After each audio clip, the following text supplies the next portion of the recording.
Hello' everyone, মই দুপৰীয়া কাঁহী বাচন থৈ দিছিলোঁ। ভাত খাই উঠাৰ পিছতে হাত ধুবলৈ আহোঁতে দেখিলোঁ পানী নাই। সেয়ে চব তেনেকৈয়ে এৰি থৈ পেলাই মই শুলোঁগৈ। এতিয়া শুই উঠিছোঁ 4টা বাজিত। তাৰপিছত এতিয়া কাপোৰখিনি ভিতৰলৈ আনি পেলাই টিকলুজনী উঠি গ'ল। তাইক অকণ শুব বুলি ভাবিছিলোঁ, কিন্তু তাই নুশুলে। গা ধুৱাই পেলাই শোৱাৰ কাৰণে মই কাপোৰ পিন্ধাই দিছিলোঁ, কিন্তু এতিয়া গৰমটো অকণমান উঠিছে। সেয়ে তাইক কাপোৰ স্পৰ্টিংটো খুলি দিছোঁ। তাই আকৌ অকণমান শুইছে। তাৰপিছত এতিয়া মই বাহিৰৰ পৰা অনা কাপোৰখিনি ধুনীয়াকৈ সামৰি লওঁ বুলি ভাবিছোঁ। তাৰপিছত দেখিছেনে উঠিলেই তাই। তাৰপিছত কাপোৰখিনি সামৰি নল'লে এতিয়া তেনেকৈয়ে থাকি যাব, আকৌ পিছত সময় নহ'ব।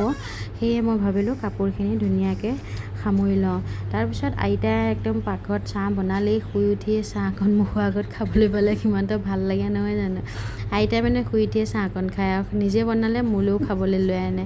তাৰপিছত ৰাতিপুৱা মালপোৱা বনাইছিলে, সেয়া মালপোৱা থৈ দিছিল আইতাই। সেয়া দিয়ে মোক ধুনীয়াকৈ গাখীৰ চাহ একাপ বনাই খুৱাই দিছে। ধুনীয়া লাগিছিল খাই। কোনে গাখীৰ চাহ খাই ভাল পায় জনাবচোন। আজিকালি ময়ো অকণ খাবলৈ লৈছোঁ গাখীৰৰ চাহ। তাৰপিছত টিকলুজনী শুইয়ে আছে। এনেকৈয়ে দিনটো কাম কৰি মানে কেতিয়াও কাম শেষ নহ'ব যেনেই লাগিছে। আকৌ ভাত বনাবলৈ আছেই, মানুহজন ডিউটি যাব, নাইট ডিউটি আছে। সেয়ে সোনকালে ভাতকেইটা বহাব লাগে। তাৰপাছত বিচনা ঘৰ জোকাৰি কৰি পেলাই আকৌ মই ঘৰটো সাৰি ল'বলৈ ধৰিছোঁ। ঘৰটো সাৰি লৈ পেলাই তাৰপিছত ইফালে মই ভাতো বনাই আছোঁ যেনিবা। ভাতকেইটা বনাই থাকোঁ। তাৰপিছত এতিয়া এইফালে ভেন্দি আলু ভাজিছোঁ আৰু ইয়াতে দালি, জিকা, আলু দিছোঁ। আজি শনিবাৰ, মানুহজন ব্ৰতত থাকে যে, সেয়ে সোনকালে বনালোঁ। আজিলৈ ভিডিঅ'টো ইমানেই। Bye bye.